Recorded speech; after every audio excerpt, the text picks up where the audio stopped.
Okay, we're gonna get underway. Welcome to the last lecture of the season, or the last lecture before your exhilarating juries. So good luck with the juries and all of that. So this is sort of like the last gas station in the desert, and it's super nice that Winy is here, and actually it makes super sense since this whole series has been asking the question why. It's good to have the why as the last question we look at. I mean it's very easy to divide the field of architecture between those people who are interested in stupidity reduction and those people who are interested in actually developing a surplus of stupidity, and essentially it's sort of 1% on the stupidity reduction side and 99% on kind of increasing the level of stupidity, and a lot of what is held very, very dear in architecture is on the stupidity side. So we've actually developed over hundreds of years a kind of a cult of aspects of architecture which are understood to be precious and magical and are highly valued as such, but might well be in the ever-changing world we live in increasingly just stupid. So it's great to have Winy here because definitely Winy is in the 1% of this on the stupidity reduction side, and actually he's really at the 1% of the 1% in that area. The machines for carrying out this kind of project are very, very clear. The office of MVRDV, which I think is exactly 20 years now in operation, so 2 decades in doing its thing. And then the Y factory, I think, is kind of coming out of the ashes of the building of Delft in 2008. So kind of, very romantic thought. But those of us who know Winy for quite a few years, in a certain sense, the Y factory was always there as a kind of proposition that in a way is just waiting for an institution that it could be attached to. And probably if the Delft building didn't burn down, he might have burnt a building down in order to make it possible, and it's true that he remains a suspect in that fire. So of course, it's good for us that he's here in New York, a little bit safe from prosecution for burning down his own building. His background is, I think, first landscape, then architecture, then kind of urbanism, if we can say that. And of course, we live in a moment in time in which really it's just stupid to make any differentiation between the meaning of those terms, and probably we should add a few more terms on. And I think you will hear in Winy's lecture that it's not just about reducing stupidity in architecture, but part of the project is to sort of broaden the bandwidth of the discussion and then do a kind of analysis. And I think one of the great beauties of Winy's work is a kind of lowest common denominator kind of an analysis on the one side, and then kind of the opposite to sort of pick up the peaks. And this of course became super polemical in the kind of min-max argument, and I still think that this is a kind of a driver in the work.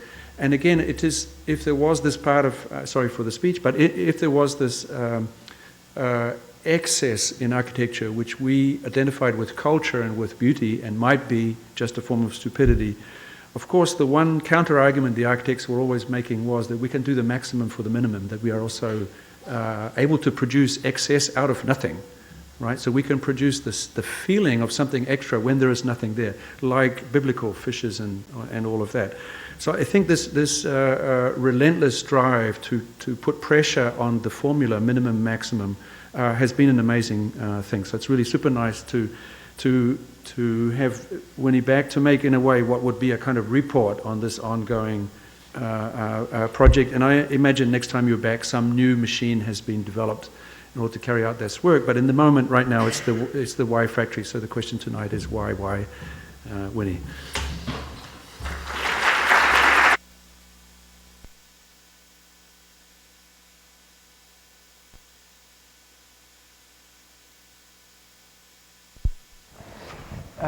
Good to be back. It's a while ago, when thinking about what to show tonight or what to discuss with you tonight, I skipped a lot. I skipped urbanism, And that's a thing that we have to discuss maybe next year or in another format, which I really would like to do in your place. And I would concentrate today on architecture. And I took the opportunity to refer to the last lecture I had here in order to, as Mark says, to see the progress, or not progress, to say the development, to keep it neutral as such. It centers within your series indeed about questions. I don't talk about why, but I will talk about indeed about curiosity tonight. So what's next? I want to dedicate it to one of your citizens, and this, what came out, I think it was one of the most beautiful and most stunning way of describing his death is by asking what's next in that way.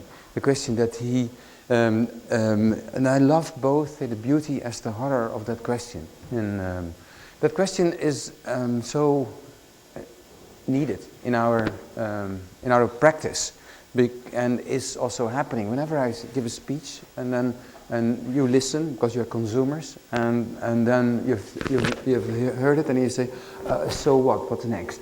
And that is a very natural question. So let's use that question that I could imagine from you to start to a little bit speculate or theorize on that issue, because it's a motor of architecture. It's a motor it's almost a philosophical motor in life.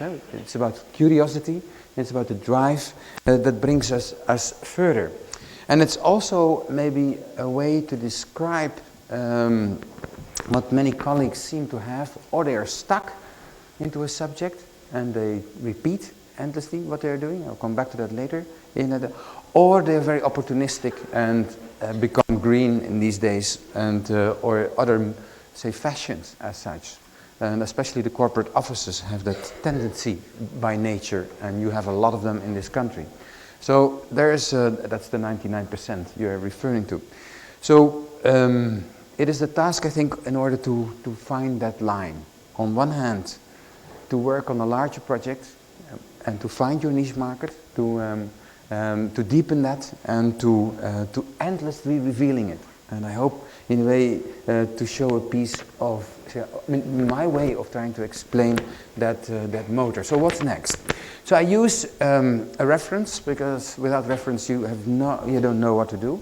And I use KM3, as I showed that last time, a book we made, 6, 7, 8 years ago, somewhere there, 2004, and which was at that moment in the highlight of Europe, the golden age of Europe, a dream that that we could grow more and more and more, and that still happened maybe a century from now again. But that was describing, that epoch.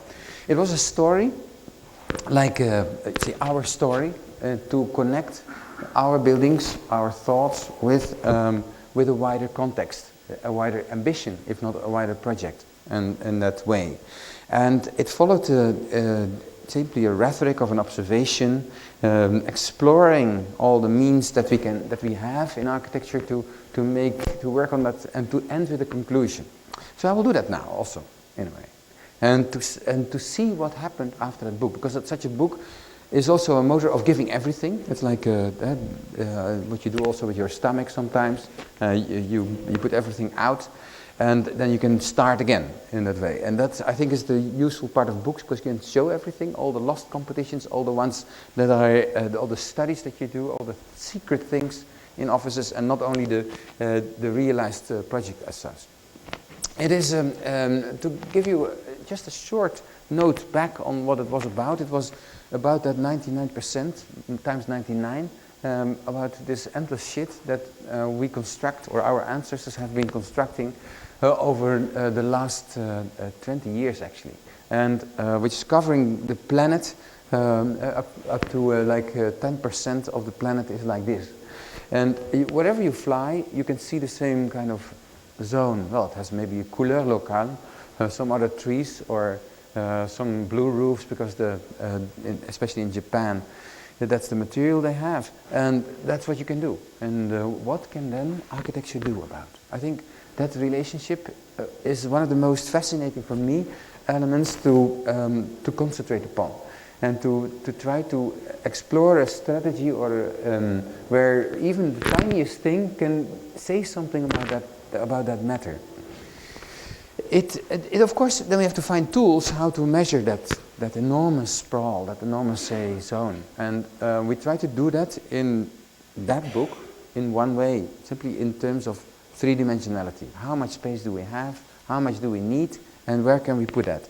And if we grow over the coming 30 years still to 9 billion people, we still, who are, the majority will live in cities or in bigger city regions, then that issue will be the coming 20 years still of a certain importance.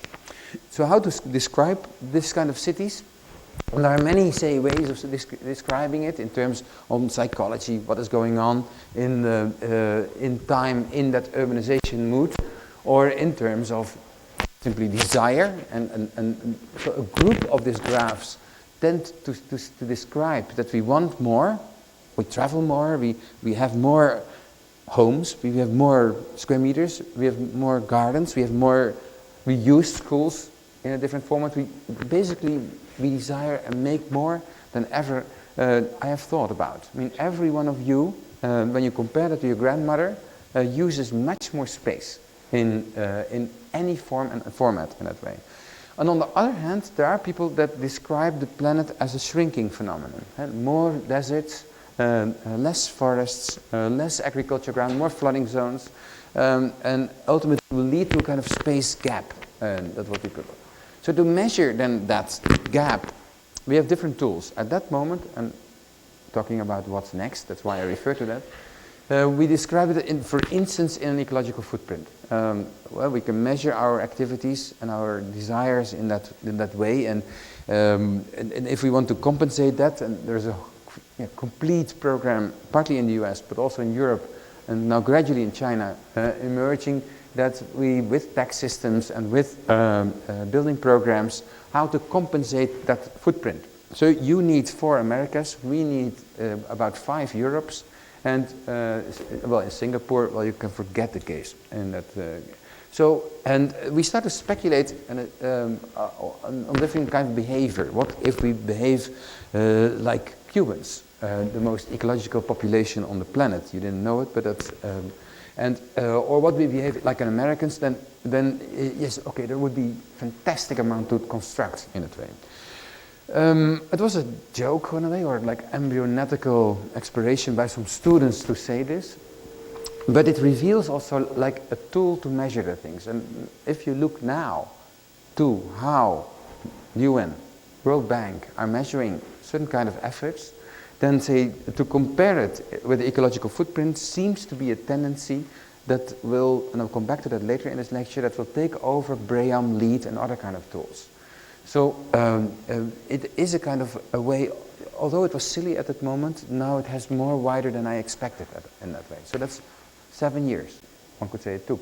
And of course we didn't invent it, we only visualized it. And that's the power of architects, that they can visualize it in the widest sense. How to relate architecture then to do that? Architecture can work on that measurements. So we described architecture at that moment as as tools, as devices that can operate on that matter. And we found out, let's be honest, we described our projects as action makers, verbs. So they can do, a building can do something. So give them then also a name in a spatial terms, what they can do, not concentrating on all kind of post-Fordian theories that go around the east coast of the US. No, just space in that way, and how that can activate maybe that urban agenda as such. So I give you some examples, and I try to, in the first 2 chapters of tonight's lecture, I try to span the gap between that moment and say what happened afterwards. How long does it take to work on such an agenda?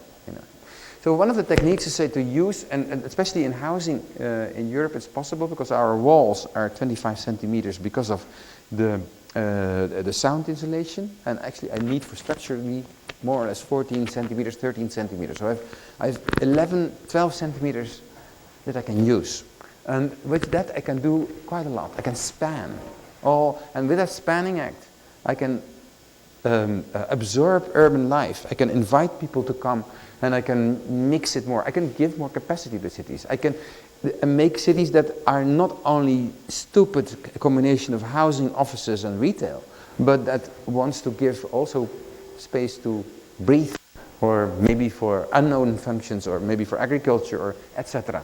So that was one of the ambitions to make. So we did this sketch 10 years ago in Vienna as an example how a building could look like if you work on that matter, and how it wants to give, what are the reasons behind giving that kind of space. And so in Vienna, it's like more parts in the world, flooding is an issue. So developers look to sites which actually have a constraint and try to negotiate at that moment to get it built, but adopting then the constraints of that site. And that's in flooding zones, like you have in New Orleans, or in Java or in other places. Richer cultures can do that easier. It's easier to do this in Austria than it's to do in New Orleans. But you can see how much has been produced since Katrina. It's actually worse than I expected.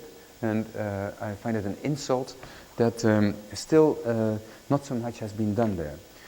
So there is, so what could we do? We have 100 houses, just family houses of the most boring type, very European. And we put them in rows because that's cheaper, and then we can avoid facades, and I can use these walls. And that I want to show, because then we made this deck underneath, just the floor, the streets, to go to the houses, and we connected the roofs. That was the trick. And because with the connecting I have about 7 meter height, and with that 7 meter height between the roof and the floor, I can bend the whole thing. So I can turn it into an element, an undulating, neighborhood, which would span over that given space, so that at that moment it has 3 landscapes. On one hand, I can invite the Danube to come in this grotto, not a bad building, not a bad space. I can have galleries which have more excitement, namely they have hills, and I can give the kind of gardens on top where even in an alpine country I would echo the mountains with another, say, hill. A bit Dutch, I know, but that we were happy with that building at that moment. And because what was architecture about, with all its constraints, concrete, 9 centimeters, 12 centimeters was talking about, I can bend it. I can be, with all these desires that we have these days, to bend. We talk a lot about it in our educational systems, about how to make things parametrically bendable, etc. And yes, you can. This suddenly becomes thinkable. This space becomes there. This kind of rubber, as not as a literal word, I could make.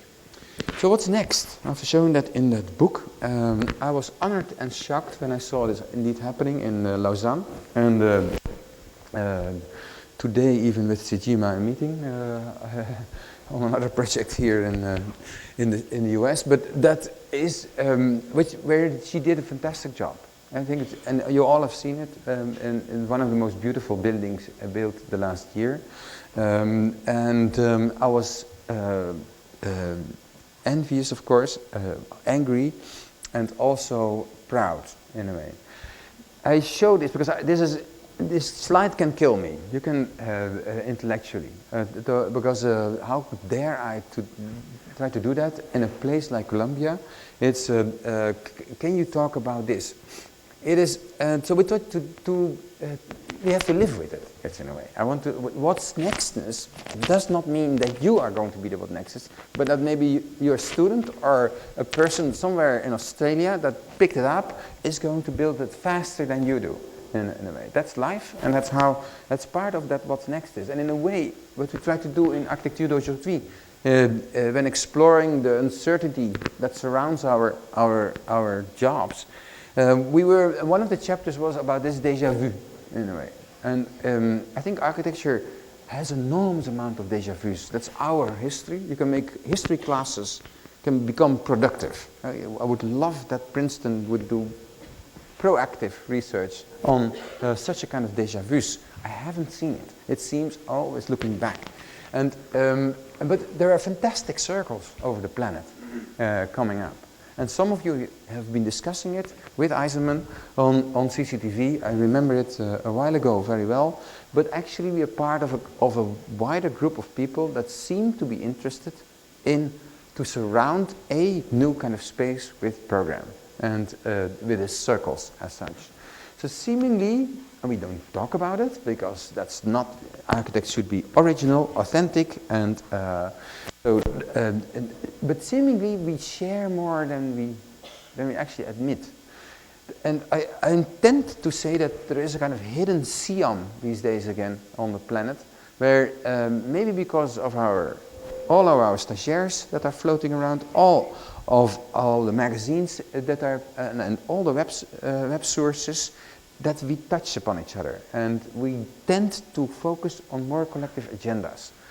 I'm aware that we do it in different languages. It can be curvy, it can be triangular, it can be blocky, it can be pixelized, but basically we share seemingly in this case an operation where we want to densify, and when we make buildings, we want to make them porous, we want to invite people to come into that building. As people say, as Arsenal said in their show on the European Tower, where they divided the world in 3 zones, say an American group of towers, which are basically corporate and just straight up, and an Asian group of towers, excuse me, but where simply by, and I will show that later, extrusion of the similar plans leads, and then in the middle somewhere, is it Europe, is it Australia, you have these towers that want to open, they want to be more social in a way. And that's what this is about. And I think that's a marvelous operation. And why don't we more, in a way, acknowledge that? Why don't we, like scientists, they give sources, they mention what someone else has done, what he or she was good in, and what is lacking afterwards. Why don't we make that operation more clear and use it as a way to progress and to make things better and to improve things in that way? That's what it is. There's other déjà vus here, the pixel power movement that's going over the planet, that where you will have also some examples. Dating already from a while ago is also a fantastic thing that we can share, and I come back to that issue. So what's next is basically then a definition of what we can learn from others and add on to that, or improve that. I still dream, looking back to the VPRO, which was based on experience in Jussieu, that I would like the next VPRO, I would do it without columns. So I loved what FOA did then in Yokohama on that respect, in a way making a next step in that way.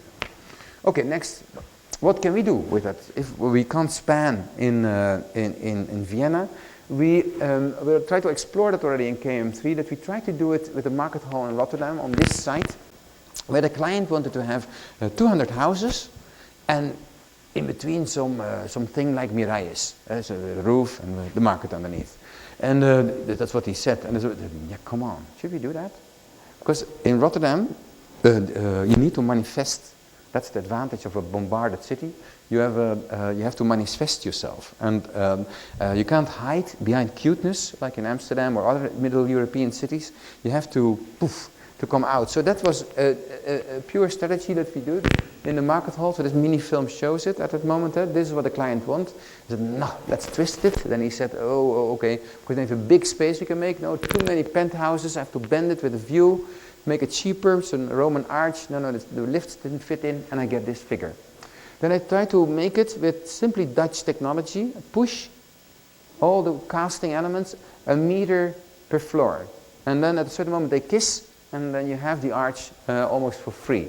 There's no money left for the facade at that moment. It's a cheap facade on the exterior, only geraniums.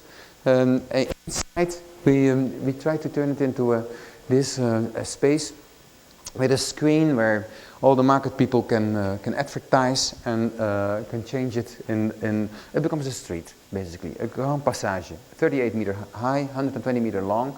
People live in the screen, they can open up the screen and they can yell down to your son or your daughter, get the fish up.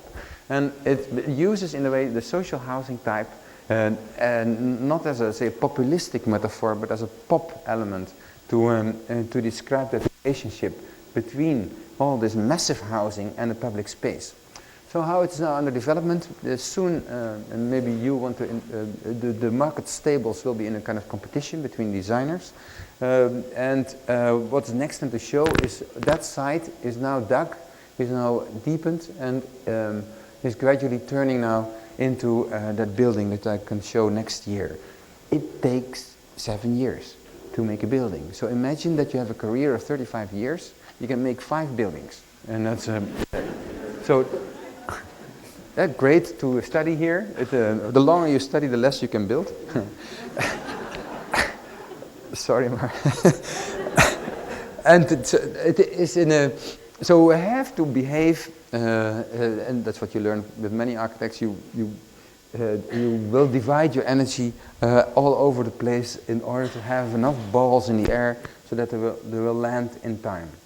So about that agenda, spanning. What can we do? We did already a spanner. I think Niigata was that in Japan a while ago, 6 years ago, when on this plot, hot in summer, 5 inches of snow in winter, poor area, 5 hours away from Tokyo, where there are 5 hamlets and in the middle a community center.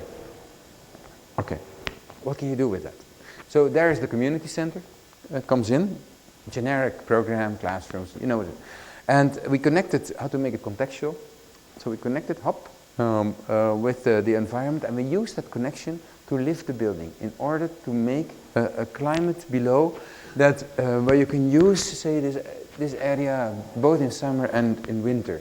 If it's a public building, then we create a public space, which is hyper-contextual. It's only you would do that there, and so we used then the corridors that you can see here to span that ground space. And from the corridors, you can go into the in-between zones where the museums are there, the classrooms, and everyone has a view between the legs or the restaurants.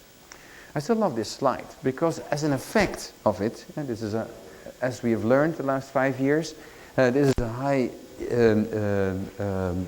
zone for terremotos, for earthquakes. So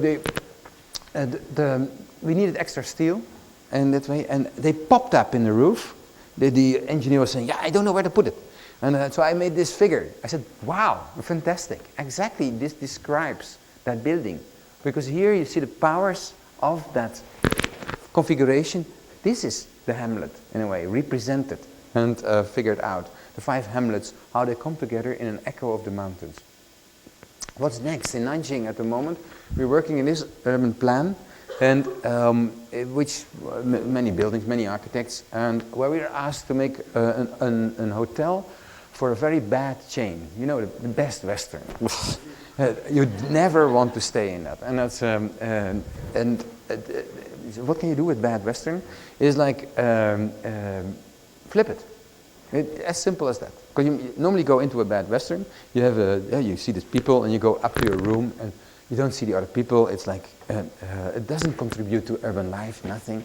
It has no good bar. So not a good lobby at all, because you only use your credit card and that's it. So it's hyper anonymous. And so we said, can't we, in this environment of all these architects, make a plaza where every room is connected with that plaza and with the sky on top. And that's what you see over there, every patio. So a flat hotel, in that way, flipped, and where every room has this combination, and where at that moment suddenly a collective lobby can be pushed, even with that horrible chain as such. So that's how it's under construction. How we had to wait during the Olympic Games because there was not enough steel due to the bird's nest, and it took a year to continue. There we have the steel. And same factory as the as IYY stuff, and that's now almost say there. I will not guarantee the interior, and but I hope basically that any room, in a way, when you're there, has that kind of combination of urbanity and isolation as such. In Shanghai, another example. Where in Shanghai are we?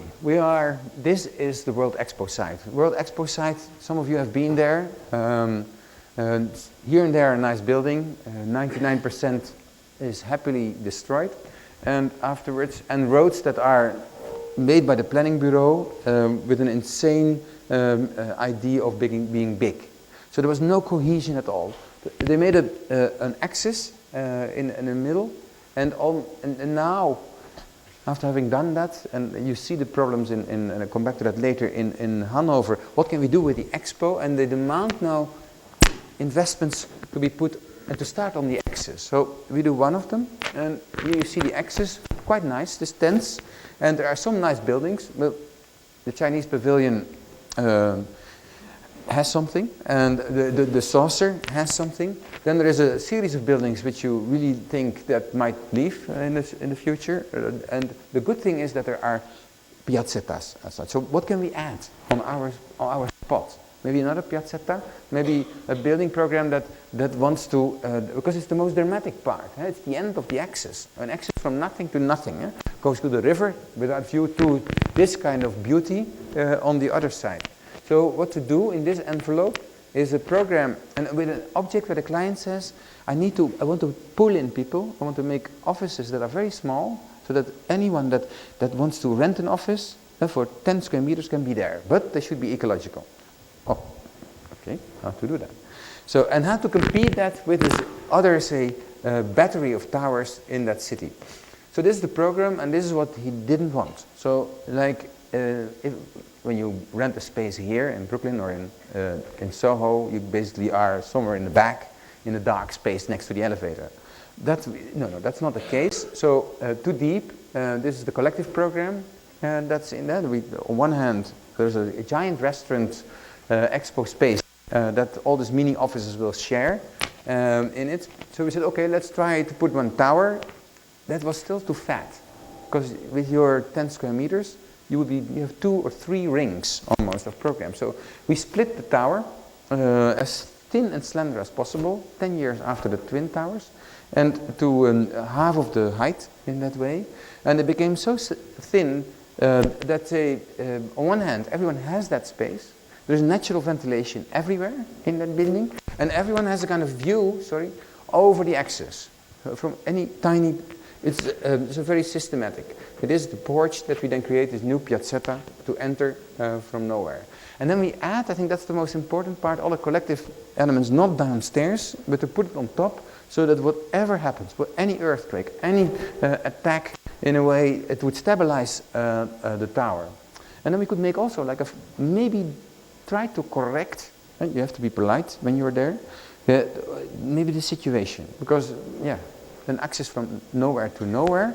So we said at that moment, what can we do with this viewer? Where do we look at? And what is the best thing to imagine? In a way, should we go away and to other places? So this film helped with a client to say, oh, well, it's true. You can maybe consider it up till the moment that it fixates. So that's what happens, and we start, like in Paris with Speckelson, is that you make it better. Just move it to the Bund, to Pudong, to the center, to give it a relationship with that small enterprise. So to shift the perspective into the direction of the city and to bend a little bit for the Chinese pavilion. That's what that's all we did. Here you see the bending act. Here it's from glass, the same facade, so you can look down while bending, and that's what we made. And this observer, at that moment, we can because we can shift per floor around a meter again, and that's without having too much steel. So, that's how we could manage that, and how we can correct the expo and turn it again into this city observer as such. In Hangzhou, another lifter, spanning the spaces, creates public spaces, and what argumentation is there to add to that repertoire. In Hangzhou, we are asked for a museum for comic art and comic culture, animation culture. So they import mangas and other kind of stuff from everywhere. And what kind of space are we going to make? In a way, I want to make a space where Superman is crawling above me. And so how can I make a space which has no corners and which is the super limbo as such. And so that I can imagine that for all the programs that would in a way happen as such. So, and that on a spot which is super protected. Hangzhou, the lake, it is it's highly popular and classified because of its outstanding beauty, I quote. And so what to do that? The only thing they can think about is make something like a pavilion. Big discussion, of course, in China. I think after what our ancestors did with the stadium and CCTV, huge discussion, what is Chinese? And what is Chineseness in architecture? Complicated question. At the moment that you want to modernize, at the moment that you have 1 billion of people with different opinions, that hopefully in the end, and that how to find an argumentation there. So that what we tried to imagine was this combination of both. On one hand, make these limbos for every program. The lobby, I want to be surrounded by a comic, in the collection space, in the interaction space, in the library, in the theaters, and the education space, all in these bubbles at that moment. And then change it into balloons, speaking balloons almost, that lift them from that lake. They almost don't touch it. They kiss only the lake. That's right, one island, the other island, etc. Then they blend them in this kind of format. We discussed with the client what should be the best composition, and this lifting act allowed us to shift the program more into the lake. And now the building becomes visible. We are part of a collection of the Hangzhou Lake, and it reminds of something, they said. So here, the contemporary desire, you don't put a new kind of hot kind of games into an ancient temple or something like that. No, you put them in spaces that are equipped for that. But they remind you on something else. That was a discussion with the planning bureau, which suddenly lead to this kind of recognition. So then we started to work on these spaces inside. Okay, so here you come. Here you see basically how they go from nothing to big to small again. Okay. And how you arrive with boats over all this island. You go into, you choose your leg, you choose your voice, and are invited up, and you make your route whatever you want to go. So here you see some of the spaces, the lobby space, the collection space, like a whirl of program that goes down, the interaction space, which is one of those limbos as such, the library that goes up and down to the top, the theaters, and the education space, all together in one route on a floating level spanning over the lake. Again, spanning. Another argumentation, another position. But again, trying to incorporate urbanity, urban programs with, in this case, a nostalgia or a sentimental element like the lake. And now, of course, it should have a lot of neon. They love, always the lake is surrounded with many lamps. And so also here, so two artists work now on a communication device so that show what's happening inside, that follows you if you are approaching it, and both day and night. What's next? Second chapter.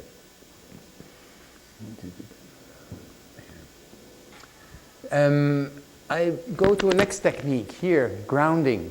Use in this intensification, in this finding more capacity, use your existing buildings.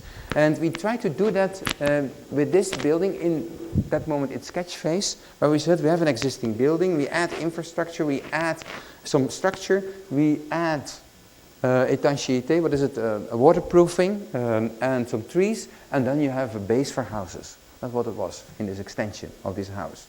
And what we try to do is to make it as cheap that it would be the same price to make this as what you would do in suburbanity, outside in the outskirts. If we find that same ground price, then we have reached, I think, something which could be used more.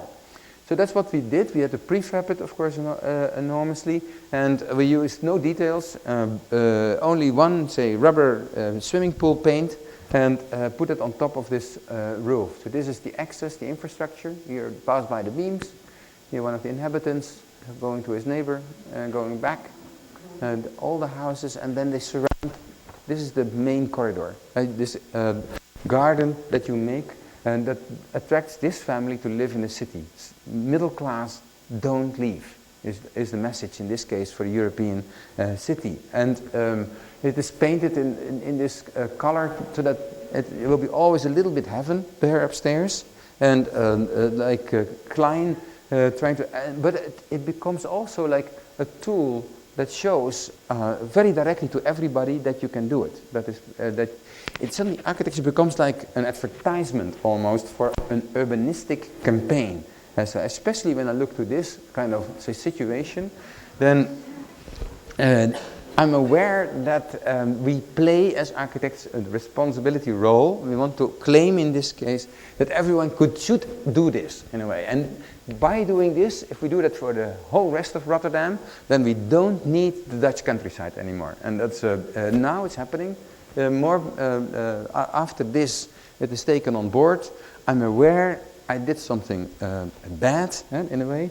This is UNESCO protected area, and we only made it black and white drawings when we put into the application. Only put a number. No. The number was downstairs, the color number, and they were a bit surprised. But after the success, it can go on. You can see it from far, and it's quite okay. What's next? So when now more of these houses appear by different architects in Rotterdam and in Amsterdam. So we were asked as well to look also to public program, schools and museums in a way. And I give you one example that we are now working out. Let us say the Historical Museum of Rotterdam, it's this thing. It says it's built in 1665. It's not. It's built in 1965. It was bombarded. It was on another place. They erected in steel, cladded it with some brick and some mortar, and you have this. So it's very American, one could say. And it's but we love it. And where to make this extension? You want to have just 5 halls for showing films and more history of Rotterdam. Not on the roof, no, because it's also UNESCO protected. And no space around it, not in the garden, because that's also protected. So what we do, we make basically here a layer of concrete. We put it in with the blubbering like that, and then you make needles, the holes like this. You put every 20 centimeters, put a needle in, and with the needles you can put an extra needle. You can, at that moment, you can lift the building 3 meters a week, more or less. So imagine next year when we start constructing without cracking, in 4 weeks' time I can do this. And at that moment I add a stair to it. I make more connections. And what I have is a building which is more monumental than ever before, with a pedestal, and it wants to compete a little bit with the rest of Rotterdam, and it wants to be big at that way. And that's what. So another technique of making ground. I can build on top. I can come from below, but you create in different modes that new grounds. In Montenegro, another aspect. Who dares to build on this spot? It's the last pristine zone in Europe. And after opening the borders. What is opening is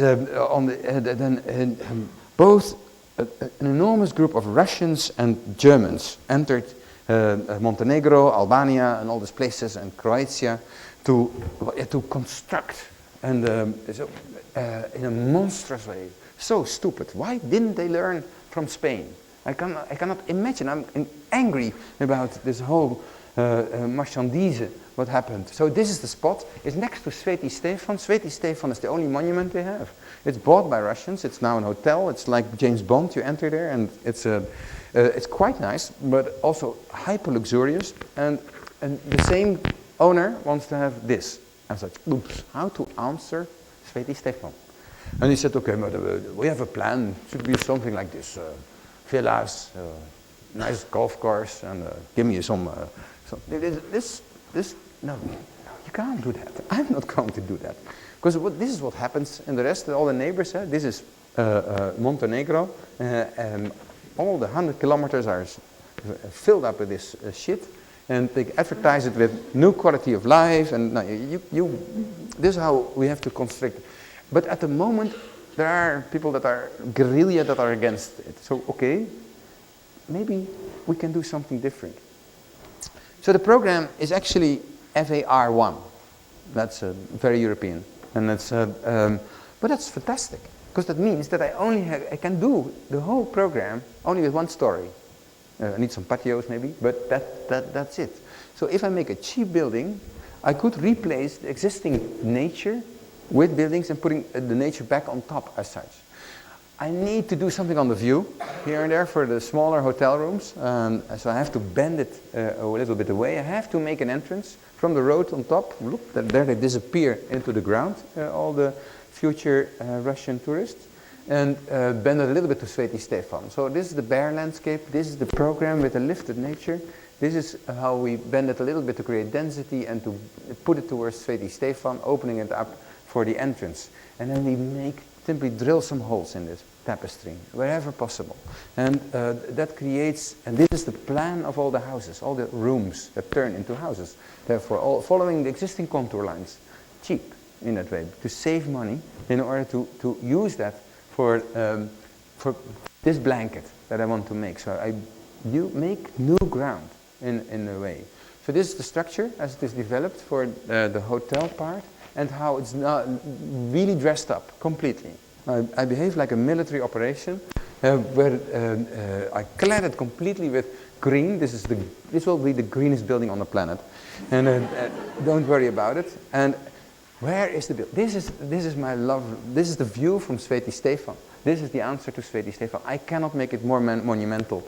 And this is the last part of Montenegro, which is sublime. This is how you live in it. This is how the goats are going between your rooms up to the top, and how you have this kind of circumstances to survive. And of course, in the night, then this is, I think, the best James Bond answer that I can give for that territory. So I'm looking forward to the next GB film. So grounding as a technique, but continuing with that agenda, and not stopping and only giving my life to the opportunism as such. That's what it wants to say. I continue with another one, hanging. And you know that building that we did a while ago, hang some buildings, some apartments on an apartment building in order to create houses on the north side that have east and west view, and that actually are like villas, and are the most popular of this apartment building at the moment for elderly people, for people that are 85. So yes, they are hip and hot. They love it. Then we don't put them in kind of stupid buildings, but we try to do it in the buildings which are collective, which have gardens up, and which have a plaza below. That was what we tried to say at that moment. But how can we then continue with it? What's next? So I think our answer to Alain de Botton, I'm impressed by the happiness of architecture, of course, but how to make a next step in his career and what to add to that book, in a way, was when we were asked to make in Suffolk, which is somewhere there, in this beautiful landscape, which is protected not only by the National Planning Board, not only by the national parks, also by Prince Charles. So how to deal with that site. And this is our site for this holiday home. So the first time that we came there was, these were protected houses, dairies, and very cute. And it's UK, everything's cute. So and what did Alain? A week later, I came back. Oh, they were gone. Yeah, now come on. What did you do, man? Yeah, bad quality, and I want to have pure new architecture because that's the operation is about. Then you can start from scratch. Okay, nice. What do you want me to do then? And he said, maybe you can make a barn. You just destroy the barns to give me then an answer. Yeah, but I want to have a sublime barn. Because then the holiday people that are on holiday, they're not in a kind of literal copy, but they become more, they can float. Float. That can help. Floating could, because I said I'm not coming from the Netherlands, drive for 3 hours from London to mean, I have to count like 140 roundabouts I have to go over. I hate roundabouts. So, and so that's how they protect their national landscape. Stupid. That's one of the stupidities, which in this case the planning authorities are doing. So we said, no, maybe I can help you. And that was a discussion with the planning board, because they wanted to only have a barn, a house which is so small that the footprint would be so small to give enough space for the rabbits to pass by. And so that we did, okay, let's push the building, maximally reduce the footprint and make an inviting space underneath for all the rabbits in that way. And at that moment, you make a home, you can be happy, you may be also unhappy. You start to wonder, and I think that's holidays are about, because you can fall asleep, but not always you should fall asleep. You should activate yourself also. And then Alain said, no, I can't pay this. This is too expensive. And I said, okay, then I do this. Then I drop the thing, and just from the Netherlands, throw this house over the North Sea, and but a fallen barn.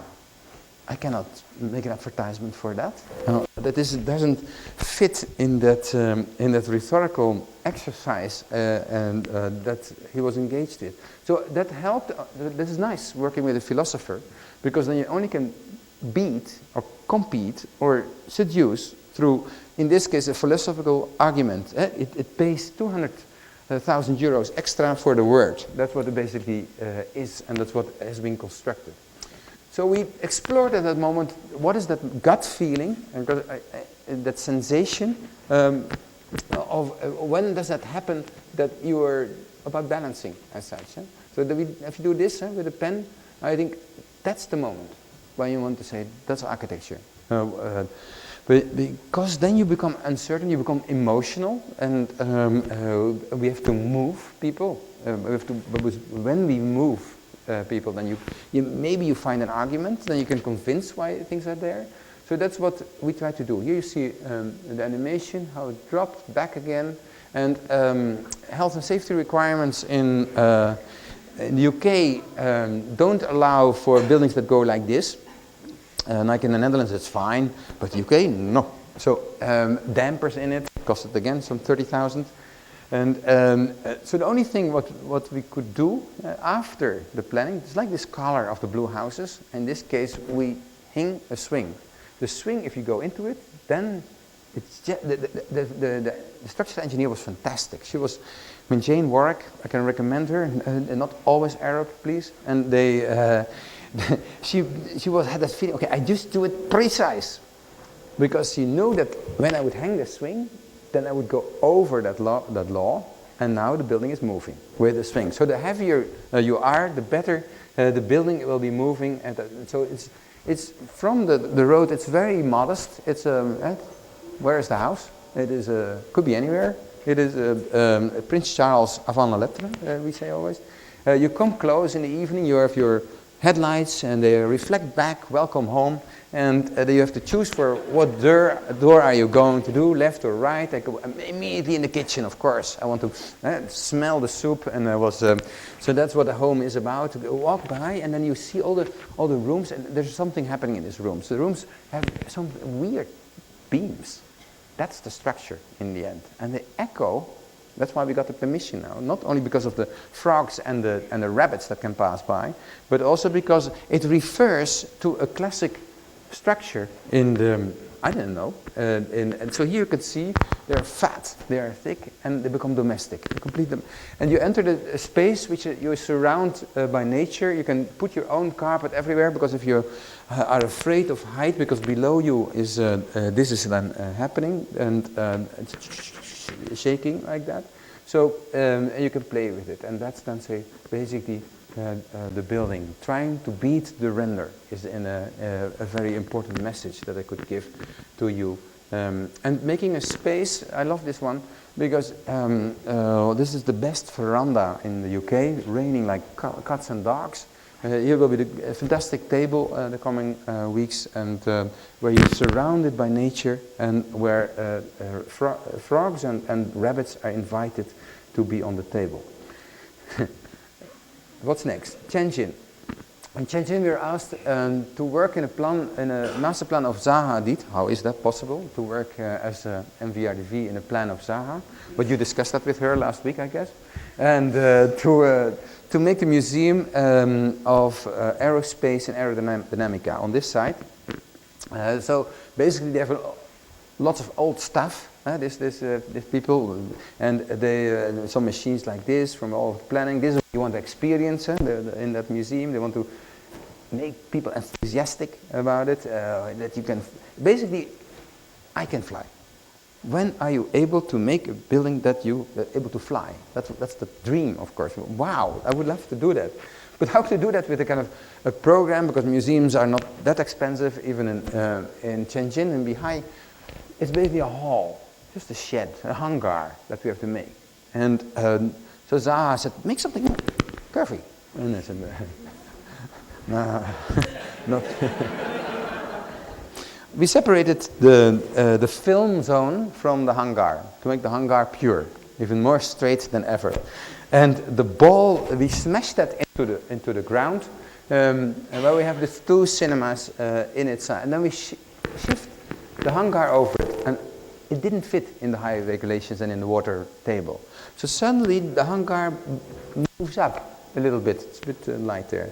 And that gives now, suddenly the park of Zaha can continue, no problem, underneath. And we hover over her park, we make this new mirroring element. So here you see the pebble and the hangar. Here you see you can go around to go up. This is the space with the library plus the two cinemas, the interior cinema. And the exterior one. The good thing is when you work with the aviation industry, I can make a new kind of lift, no Otis, but balls that orbit around these elements. And you will love them. And there they go up. And these are the two cinemas leading to this hangar, hyper banal. And as a military operation, we put in all the planes. But the space is like this. It's like a sloping ceiling, a sloping floor, so you feel, remember a bit Suffolk, that there's something happening. Cladded with mirrors, programmed mirrors, it suddenly is like going on a journey. It's trying to fly and to go out into somewhere. We can continue the route, and we make a new road on top of the Zaha's plan, which is like the nicest big highway of Shenzhen. So from the neighborhood, we continue that road up into this element, and we put the rest of the planes in an exhibition area on it. So in a similar operation, you have a double-decker of planes that are where no horizon can be seen. I don't want to see anything. I only want to see sky. I want to go out, and I want to go. Maybe by coincidence, it's southeast. I will not talk about the political consequences, but it's that is in this operation. So here, hanging, spanning over that park, that helps to make that space, and this is a kind of experience as an addition to the other hangars that we made as such. Third chapter. That's this one. How to culminate and gather this kind of thoughts. I think in KM3 we were talking about the vertical mix. Ultimately, you want to, it's like a sponge that we want to enlarge, where other kind of activities come in, and we did that with the expo in Hanover by stacking the landscapes and making that pavilion at that moment with this kind of new ecology and this sequence of spaces through the building where everything was about that nature that we stacked. I still love this room up to the roots and the cleaning devices below. What is next after that one? When Europe was at its glory in 2000, and where we were dreaming to stack the Netherlands, so to give more space back to Germany, then at that moment it's nice to see currently how Hanover is looking. 25% of unemployment, with a World Expo it looks like Nagasaki, and where only one building has left because it's a monument.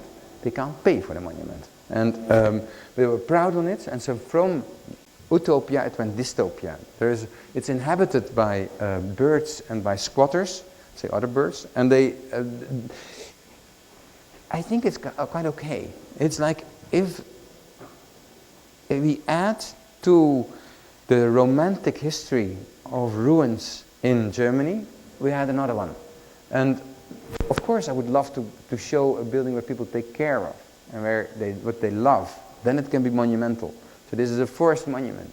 But it's still, still in the best, say, German tradition, it fits in the landscape. What's next? In Amsterdam, we made, at that moment, and I explained that this kind of vertical neighborhood, based on mini neighborhoods, collaged together, discussed with everybody what the composition would be, discussed with the economists to make, and when you collage it, you have suddenly this routes through the building. It becomes imaginable that you can walk in and go further over galleries, corridors, over harbors, and so as a vertical village in a way.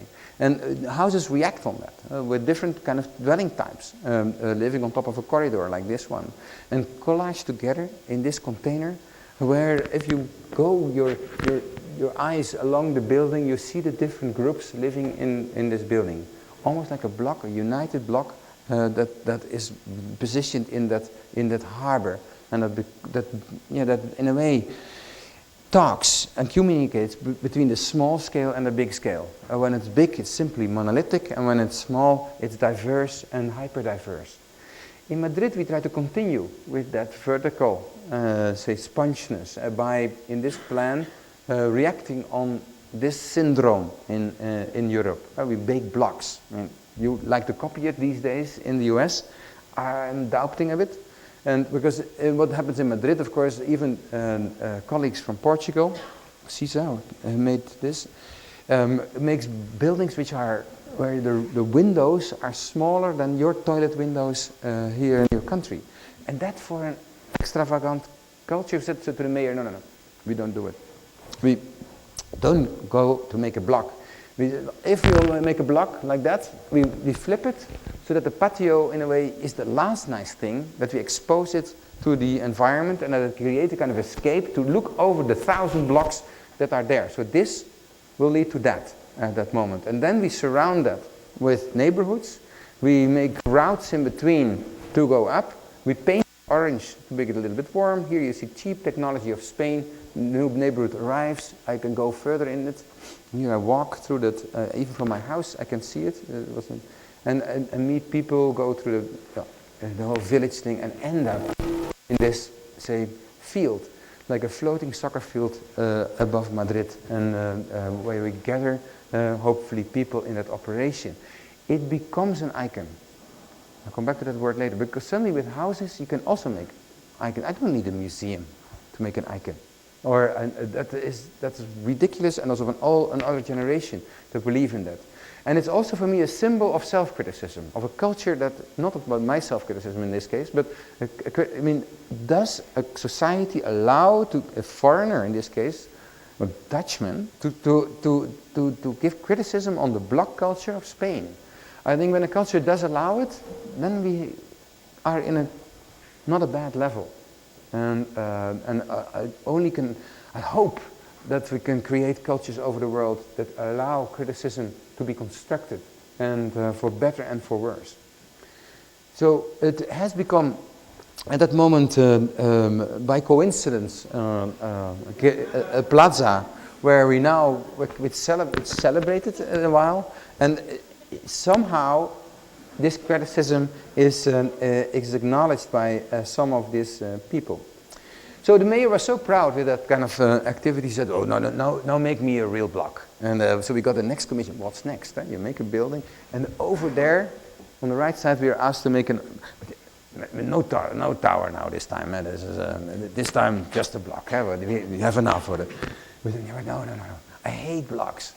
Can we make a block that opens itself? And instead of this, to do that. And from that we went to that in that way, so that everyone has a garden. We prefabricated every house like Lego, put it on top of each other, and then you have those gardens everywhere. And you have a courtyard which is open so you can go through, wander through, and it gives more spaces, urban spaces, to this environment. So that has been built in a very strict and direct forward manner, so that you can sit on the toilet and can look outside. That's what this wants to be from any position. Here, even in the hallways, you can see our other building at different spots. And I love this picture. Because somehow, I think for your history classes, Kenneth is around here, so you should, this reminds me of something. But he didn't build it. Le Corbusier made a sketch. And in a kind of deja vu now, is it good to build it, yes or not? Is it now a contribution to him? Do I love the guy? And by that way, more by finding even social housing costs to make that thinkable. I'm quite happy with that, say, deja vu at the moment. And to have it built in this logic, in this argumentative element, to beat the blocks of Madrid, suddenly Corbusier, in retrospective, became an answer on this. So we continue with these vertical neighborhoods. In Copenhagen, a product of this time. Why can we do now when the market is a bit unsure? Houses, offices, what can we do? And we use an American technique for that. Simply grid structure. And because then you can do everything in it. And it's on this spot, so in between cute houses and big apartment buildings. Here you see the street. So we used the size, because we have to negotiate with the neighborhood committee, you use the size of the house. And as like a common denominator, I think that was beautifully expressed by Mark before. You find a size which is not the smallest, not the biggest, but in between that can handle both with an office as with a house. And at that moment you can start to turn it into one container building that was too heavy for that situation, too dark inside, so we had to cut away pieces at different angles to put it on top, more south facades, more sun in that way, make it less thin here and there, and suddenly the corporate skyscraper technology of the US gets balconies, gets gardens. So it becomes imaginable that that you want to live in it, and not in a kind of abstract introvert condominium or apartment building. And then this is the current program, but it could change when there's more. This is what we expect now, that there will be more housing than offices coming in, but we could change it over time. So every floor is different, has an identity as such. They can collect, this is only an office floor, and here you hardly see it, but it's a mixture of houses and offices in that way, and they all have balconies, outside spaces that are so important in that element. So this rock is soon to be found in Copenhagen at that way. So we continue with this vertical exercise, this perforation, this porosity factor in Oslo, where we're making here this urban plan between the fjord, so between the opera and the station, by splitting all the blocks, not making blocks, but thin slabs. They have an address to the fjord and an address to the station. They're on the station, they're on the fjord. And we continue with this, and we got one building, the National Bank, DNB Nor of Norway, which is, has such a kind of figure, is composed out of mini offices, everyone its own domain, and which is thus pixelized in the best, say, Hertzberger feeling. And then we can start to negotiate both internally and externally. Externally with the sightlines, with the passage, with the arcades, dipping down, low sun angle, so you need more south sun to get into the building. Getting craters here and there out for people to smoke and for having light and to carve out the boardrooms, the canteens, the restaurants, to carve out the dealing rooms of the bank, to connect them with a route, to turn that into glass. And at that moment, and then we can, this is a drawing by Hertzberger that suddenly is asymmetrized, is desystemized, is enriched, and definitely, hopefully, a critical contribution to his work. An interior route, an exterior route, this is the facade, how they blend together. Everything has to be constructed in brick. It's Norway. So you come in here, you can go through these routes from the bottom to the top, pass by the dealing rooms, and with all the security levels in it, up to the roof landscape, and hopefully aiming that every office has a relationship with those routes, and therefore wants to do more than only being in the lift. And that this a big building had that at the moment every floor has an other like appearance as such. And so that's what we developed. We just put it in a Rivet program, and that's it. Architecture can be as simple as that, one would say. So this is the rock that's with all the negotiations as it has been done, and with here the passages and the different routes. how it's now under construction, all the slabs. And we go to one of the new streets that we create, and where you can see the passage, and where we try to imagine how, say, every office unit has such a kind of, say, language and appearance in brick or in glass, turning it into this kind of routes where it can go up into the dealing rooms where it continues, and where as a result, because it was a flexible steel rack which I could change even in time in a negotiation, so I add a stick even halfway the structure in order to change all these weird desires, this super fast build, and that leads to this kind of composition that you can see now in Oslo. So what's next? I have two mini chapters to go to conclude in the sequence of what nextness that leads in this story, of tonight's story, to a certain kind of culmination. I think the Museum of Tomorrow that we just did and are doing in Taipei is about that.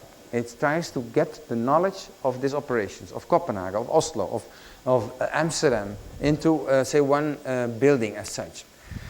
The ambition of Taipei is to make exhibitions every 3-4 years where they show a little aspects of a future Taipei. And I think it's nice. And they made, for instance, once make rice paddies in the city. Beautiful project, I think. Or they made a tower at that moment, 101. So what's next in that way? So this is the site that's given to us.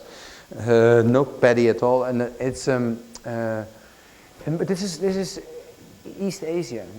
It is urbanity in a specific form. It's also a village in a way. It's what we made with a silo dam is maybe built there in a very poor way. If you make X-rays of the different phases, then you see penthouses which could cost a fortune in Manhattan, but are the symbol of poverty at that moment. So how to turn that operation into a middle-class environment using such a kind of, mixture that is over there. So it's symbolized by this, of course. This famous picture where the last, person was fighting against this type of architecture that is now everywhere in China. And where is the innovation? Ah, yeah, here, gold. And but basically, it's about this. So whenever I come to such a kind of exhibition, in this case in Taipei, and I go there. A young couple goes there, and through the brochures, I can choose. I can't choose. There is all the same. This is only type 1A and type 2B that I can choose from. It's horrible in that way for if you want to span the gap between a totalitarian situation to a situation where we hope to explore certain kinds of freedom. So how can we then deal with that? So we were asked to make a block on that site in that best tradition. So we said, well, what can we give? Maybe a house like that. Maybe a house with it's also nice. House with a tower. Or a twin set, also nice. A factory, everyone loves it. Catholic one. There is a barn, a courtyard, a runaround, a cloud, of course, to Tiranesco video. So we could imagine a complete repertoire to be chosen, with material to be chosen, with landscapes to be chosen, with fences to be chosen, etc., with different sizes, and then say, okay, what do you want? So this was the first, choice by a series of people that would like to live in it, and how it could look like. Quite okay. In the best tradition of the vertical village. So what's next after the first choice? It became unexpectedly, I must be honest, popular. So this is the latest result. You see two things on this picture. One is that there were more houses demanded, more people want to participate in this operation, and next door they made 2 towers. So the contrast is phenomenal in the nearby future. This will be the perfect, slide of the nearby. This is a 1 to 10 model, testing the spaces and how. It's accompanied by, a book, a research. Here I gradually go back to the books. Huh? So where different aspects are investigated by the government and by the developers that we serve. So I give you some aspects of it. So for instance, we try to notate what was happening in different places in Southeast Asia. In 2001, 2009 at that moment in Beijing. Similar process in Shanghai, from 1 to there, or in Seoul at that moment. One could say that this is indeed happening at many places, and that this monotony is celebrated by facades that are completely equal, by interiors that are completely IKEA-nized, by floor plans. I don't think that any architect has worked on it. It's like simply a juxtaposition of rooms, extruded. These are the Asian skyscrapers at the moment, leading to this, and for God's sake, expecting this at that moment. So we try to explore in 9 cities what's happened, and they look like war maps, I'm aware. So what you do see, for instance, in this case of Beijing, how the former villages, the Hutongs and Rem try to work on it also. So I think I want to bring it one step further, is say Hutong attack, and what happened and how they are replaced. So some of them are still there, and we made a complete catalog of those that are still there, and etc. So that was the third chapter is about imagining this. That if there are 80,000 houses to be expected in Taipei in the coming 10 years, should we do this? Give you everybody a foam cutter and make your own house. We do that by improving the kitchen maker by IKEA, with them, by the way, by making a house maker where you can develop your own house in that way, in that software, and turn it into. So there's no architect at all, no problem in that way. And then the next step is interesting, and that's what we try to study in different places with students from China and from Taiwan, is to imagine in this room, and this is the picture that you took today, and so I have to show it, and what can you expect? So this is an operation where we started, say, imagine 100 houses, and we divide this audience in 7 specialists, like you do in MIT, when you have a multi-agent model, then you do that also. So this group loved energy. So they make only houses that are, the next group loves diversity. The following group loves cheapness, and so on. So there are different, say, ideals to be imagined that lead to a certain kind of orchestration of these homes, of these houses. It becomes interesting if I shift you and the ecology group, I give that to the next group. So the next 100 houses, I react with in that way. And suddenly I start to correct with my obsessive observation on diversity. I want to change a little bit the energy group on that way. So these are very simple exercises in a way to see how that would work out and how it could lead to this kind of, say, evolutionary building. That would be lovely if this would be Manhattan as such on that image. It wonders, of course, after the housemaker, what is then the big urbanistic plan vertically at the moment? That's because we know zoning, we know how to deal with streets, etc. But vertically we are not that good because of the air right issue, etc. So can we deal with that? So we developed a slightly further former software in a way to, in this case, the village maker. You've made your house in the house maker. You give it some attributes like a view cone or some sunlight, like you can see on this in this case. And you then start to question with the budget that you have, where can I put it in a given composition in the city or in this village. And in red, you can't afford. In green, you might afford at that moment. And so that's what the element does, not more, not less. And it calculates immediately the infrastructure or the structure that is needed to add that on to it. It checks the view cones and the light cones in its program. And then maybe different villages could be imagined, this or this. We can, with different hypotheses, we can certainly start to compare, pre-compare, I would say, possible trajectories. We discussed a lot about scenario planning in the past. What if, and then you follow a certain trajectory. But the nicest thing is, that I think, and I must acknowledge MIT for that, is If I ask you what if, then you will say yes but or no but. And if that is sequential in that way, then suddenly it becomes a much more intriguing, richer, nuanced operation as such. If we can imagine that a little bit in advance, many what ifs at the moment, we can have maybe more knowledge what we can expect. We could try to put that in our software a little bit to find out where are the heaps, the problems, the possible, say, dangers in that way. We end that book and that show now currently, of course, with Chinese renders, how this process is now symbolized, how we imagine that it will look like this dream, and how it will be there in a couple of years. So suddenly all this material, all this, you can recognize Alain de Botton's place in it. We used the structure that we had to make in that place to improve it here. We could imagine that how the grounding prowess that I was talking about in the Blue House is in its structural way, is now in this operation, etc. So all the things that I tried to show before somehow have found it in this what nextness. So what's now really next? To end this presentation, to end this sequence, I simply end with Game 3, the book. Evolutionary City was a dream.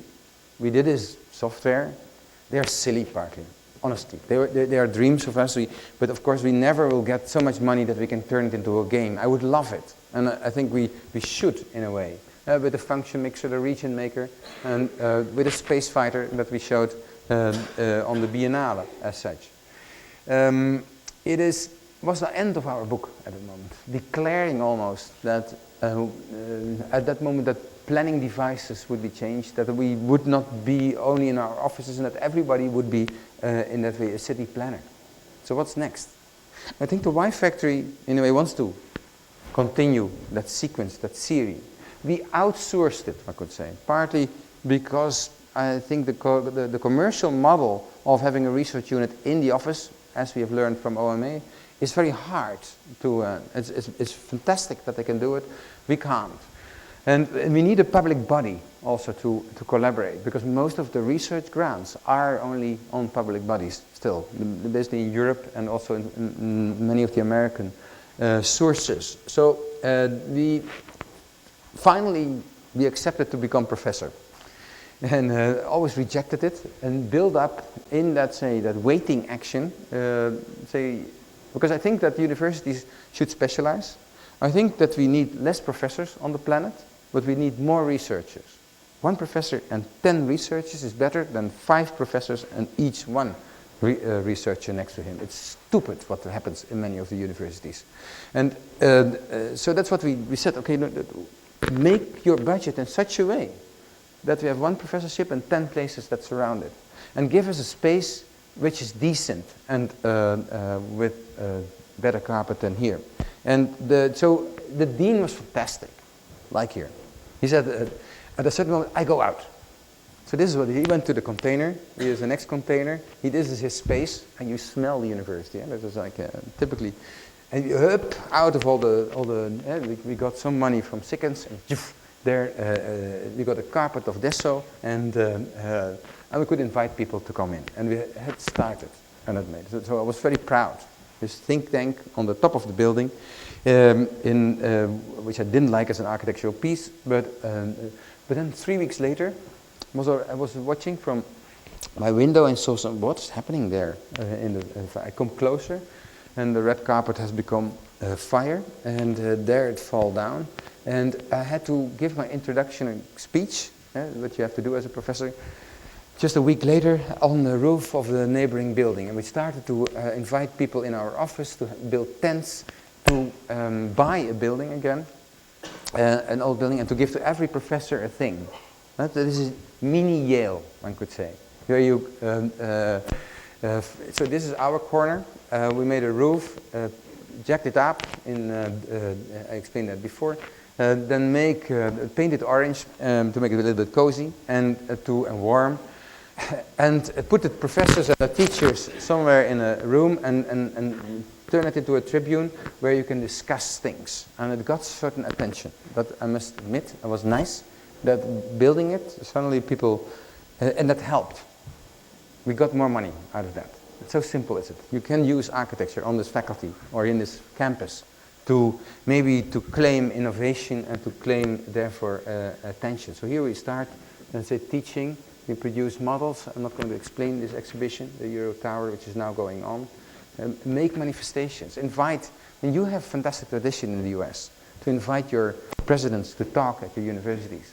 In Europe, it doesn't exist at that moment. So we have to try to do that. That's what we, in order to talk, what are the architectural and urbanistic constraints that we're facing, and to visualize for our presidents and our queens and kings, to say, what kind of society are you making? Show them in that way, and not only by words. That's what we can do, and that's what this Y Factory is about. Yes, it is about questions, and implicit, immediately it's about answers. It's maybe a method that whenever you have made an answer, immediately the next question is appearing. And I think that's fantastic as a tool of accumulating knowledge in the best, say, Rousseau-like tradition as such. So this is what we produce. As someone tonight said, maybe too many books. You continue, and maybe we don't need that many books. But on the other hand, you want to store it in a way. And we focus on one element, just future cities. We make future cities. You do something else. Princeton does something else. Let's agree on that. So that you can concentrate on what you're going to do instead of copying everything the same. Of course, we have to compete, I'm aware. And we need breeding ground for competition as such, and for comment on each other. But on the other hand, I see a waste of money in the amount of, say, research that's put into the green movement on every university, which are copying basically themselves. So how do we do this operation? In a very classical way. We make model cities, 1 million cities, one parameter change, say sky cars, bloop, the whole city changes.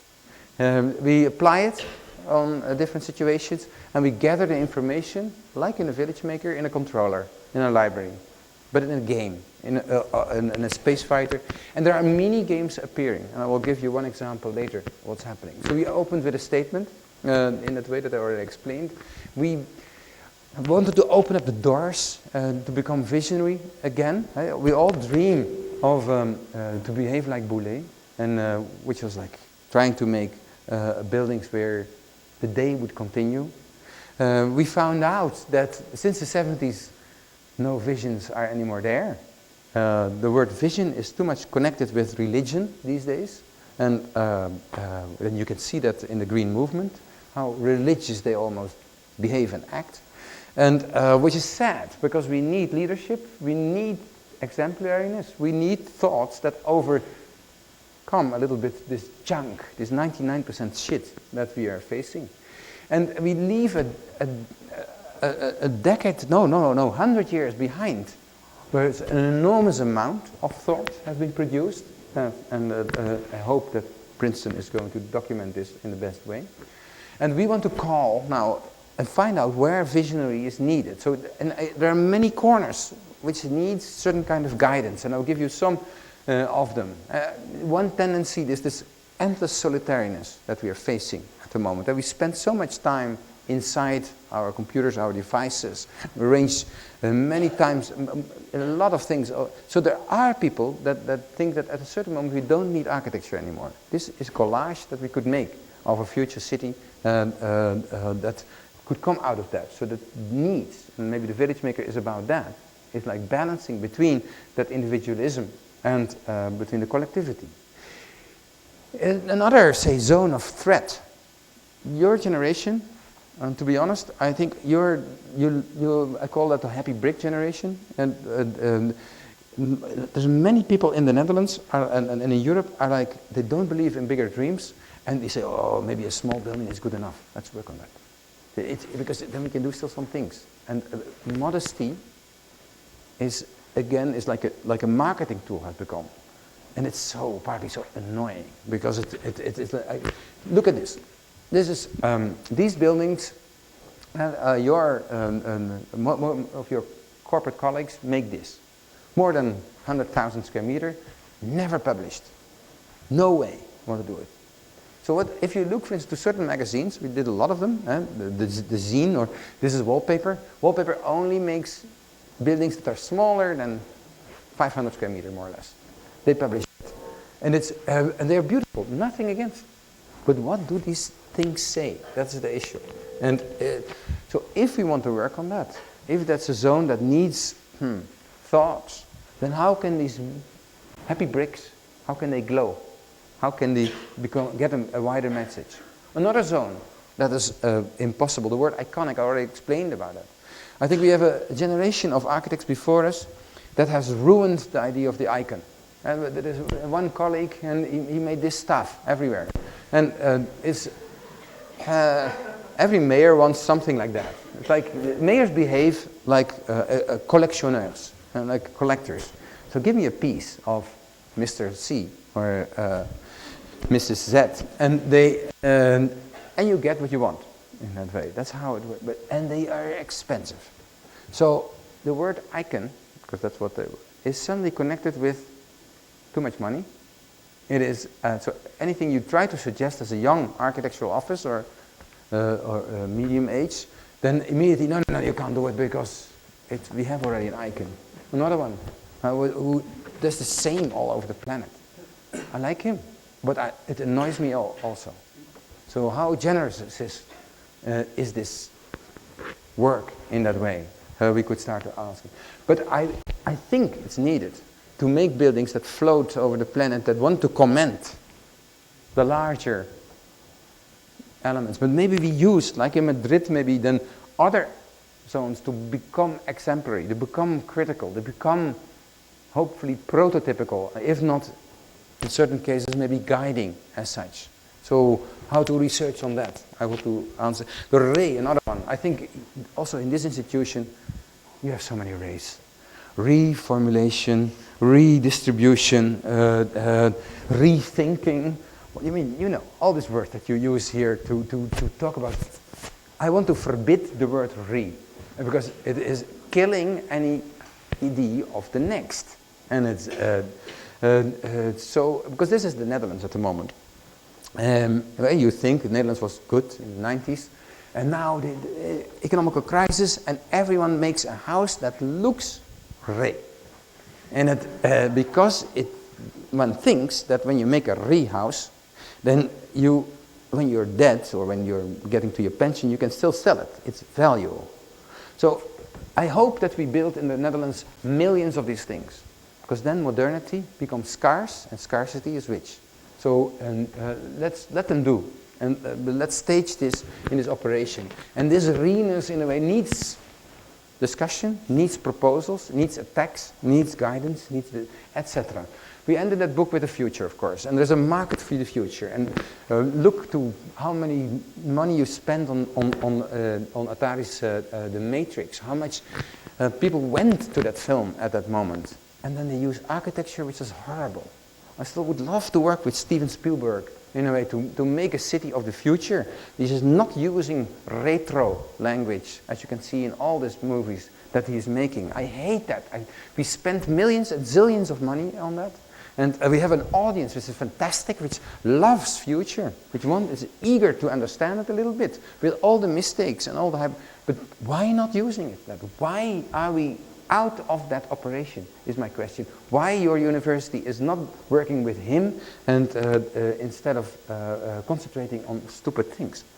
So,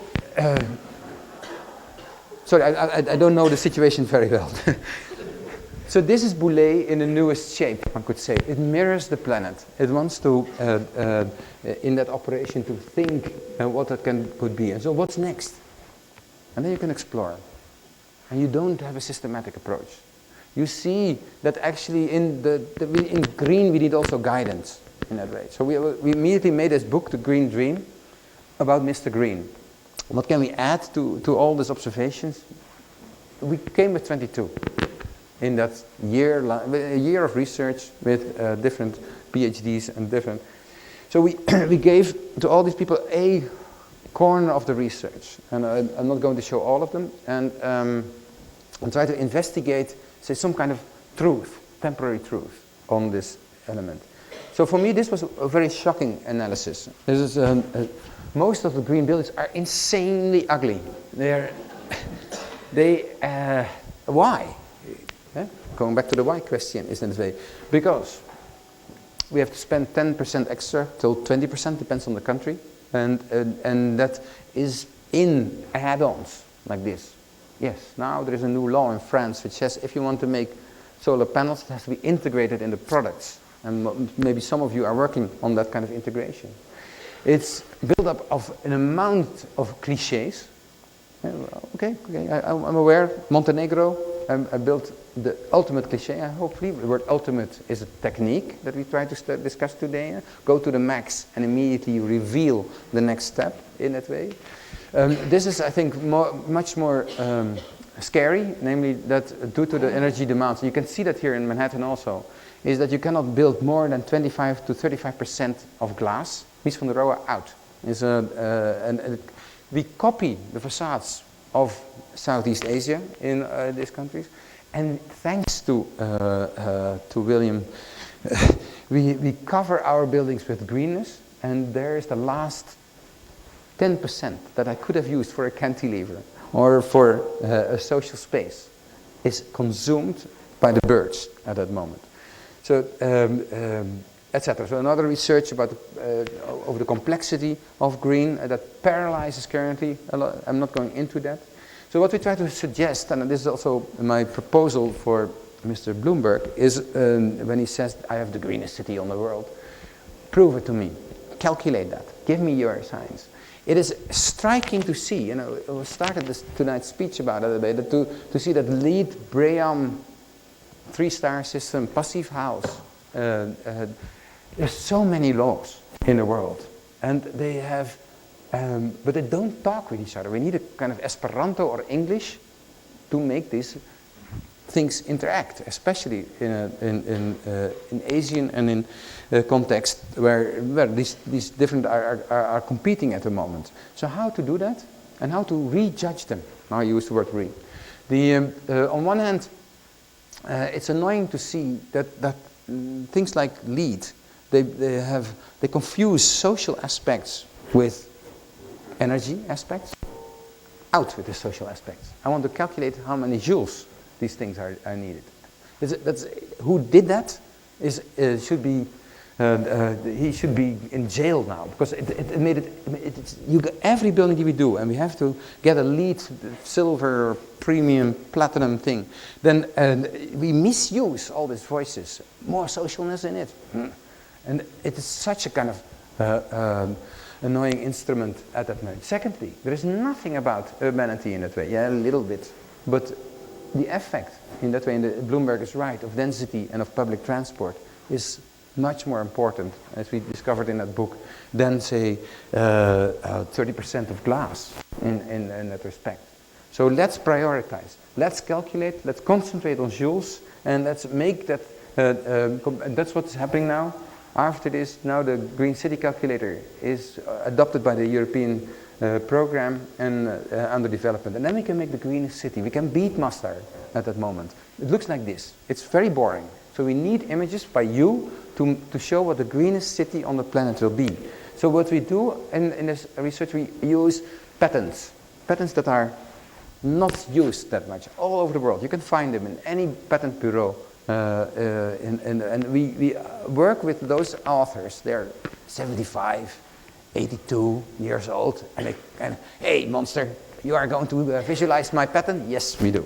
So what happens? For instance, in this case, this guy makes rotating crops for tomatoes and lettuce in that way. And if you do that on our roofs, immediately you can build up an enormous, say, so these are not bananas. They're not. This is simple. Way of making our supermarkets on our roofs, and I think the ensignship becomes better at that moment. Or here, this is invisible, but I will explain it. This patent is about microbes, and you have flies that go in the sky and they lit up with a certain kind of energy. You have the same microbes that do that in water with a certain kind of temperature, with a certain kind of gel component in it. So imagine that we do that in Amsterdam. Then suddenly you would have canals that would be more poetry than it's already existing, and we can turn off the lights in the rest. So that's what's now under test in further. Or this one, I love the dew harvester. To use in certain climates. I would not recommend it for New York, but I can definitely recommend it for Miami, is to make buildings which are a little bit more hollow and make another kind of condensation development in that skin. Then you can harvest and create water basins at the moment for the whole city. Imagine that for Cairo. It would make sense to make better pyramids at that moment. Or this one, also invisible. This is a very simple patent. You have mirrors that put the sun to a node, and this node brings it down to the system. But when you twist the mirrors, then it certainly becomes much more attractive. And if you do that in water, then it becomes easy to do. And easy to, so that's what we showed for him. If you make this, say these water lilies that are in Phuket or in Hong Kong at the moment under discussion to make that doable, then we create images that beat Avatar and that wants to seduce everybody to participate in that operation of acceleration, this Mr. Green movement. And that's what it is. And if we do that, then we are done with it in 10 or 15 years. We made the perfect, say, hopefully. It takes a little bit more time, unfortunately. But by pressing it, I hope to accelerate it, then it's so green that we again can discuss about other subjects in a next what if, a next step in our city. And so we continue. We try to apply it in Hong Kong Fantasies. That book comes out next week. We work with the Dutch government on disasters, when things don't go on, what do you do? And disasters and fear are so much part of our planning device that I wanted to understand what that can be in the nearby future. We work more with some PhDers on inviting animals, like we did in some projects, to be part of the city. So here, this is a list of a triangle. If I want to have wolves in Amsterdam, I need so many rabbits, I need so many mice, I need so many, and so much space I need. How can we make that possible? And we try to design products with, because I think, yes, we have to collaborate with, in this case, with zoologists, and we have to collaborate with designers to make, in this case, other railway system in Amsterdam, where suddenly these mice and rabbits could be everywhere, and goats, or we make walls which are so sound absorbing that suddenly wild foxes, flying foxes, could come to Amsterdam, and bats, so that the Berghainhof would suddenly become and silent and vivid at that moment. And what's the next? And maybe I want to show and to finish. I started with rubber. I started with transformation. I started with, because that's a tool, of course, and ultimately you want to change, and change is the issue to theorize and to give it, one could say, architectural operations. That's what the lecture is about. And we are currently working, and I think you can do it here on this, in this campus as well, in this case with the Nano group, with AXO Nobel, on a bombardment of cells, CHO, and in between, any line thinkable. So if you make that, and the operation name is programmable sand, or Barbapapa, and that's what is then the effect? So basically, you have in this kind of compositions of cells, and they try to hook up with each other under certain kind of circumstances. They can open up itself. They can try to move, because they're double-skinned in that way, and that movement can cause flexibility. Stability and flexibility. I can make a wall, I can pull out a basin, I can guide water in between that programmable sand that comes out of the wall wherever I want it. I can pull out, in this case, a piece of furniture. Yes, my neighbor has a kind of hollow element, a cupola on top, and I can open windows wherever I want. I can create spaces that are only about the energy that I need for it. I can then make a house that adopts itself. In the morning, taking a shower, sitting together, sleeping, what is in the evening was it? Going out to the office, and the house can almost disappear. I can go further to the office, where more people are gathering at the moment. There's a lunch table, and they go away a little, they have celebrations. You go into the city in the end. And suddenly the city can change. over time, and it's wherever you are, it's adapting to its wishes. I mean, if there's a lift, then it simply passes by. It go a little bit away, and it goes down, like in an IKEA bubble bath, where whenever you push a ball, it doesn't matter. It's you don't feel it as such. Suddenly, you have another matter on this planet that's covering the planet, Papa, and that is fully adaptable. At that moment, we have new technology, but are we scared about that? Are we then losing architecture, or do we need to crawl and to get ourselves into the device to imagine the things that we need in order to make the plugs, or to make the chairs, or to have comfort, or to have quality in that kind of environment? Or maybe we can make an austere world with it. We can purify a lot at that moment, and it can tackle then more agendas on it. So, and then from XL, I'm to XXS, in a kind of answer to one of my ancestors, and to span the gap between the two, and to reveal hopefully a sequence of thoughts to construct what's nextness. And of course I don't end. I can't end. I want only to show tonight, push it to a max, and you reveal the next step, and then I'll continue, and hopefully I will discuss that the next time. Thank you very much for your attention.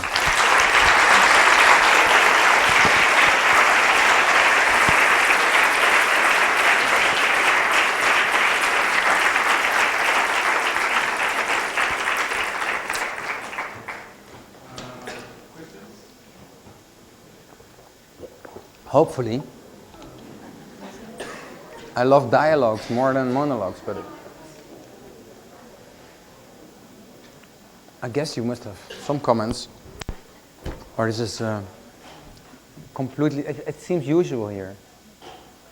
You're used to this. Is this happening in the faculty as well, this research? Mark, can you?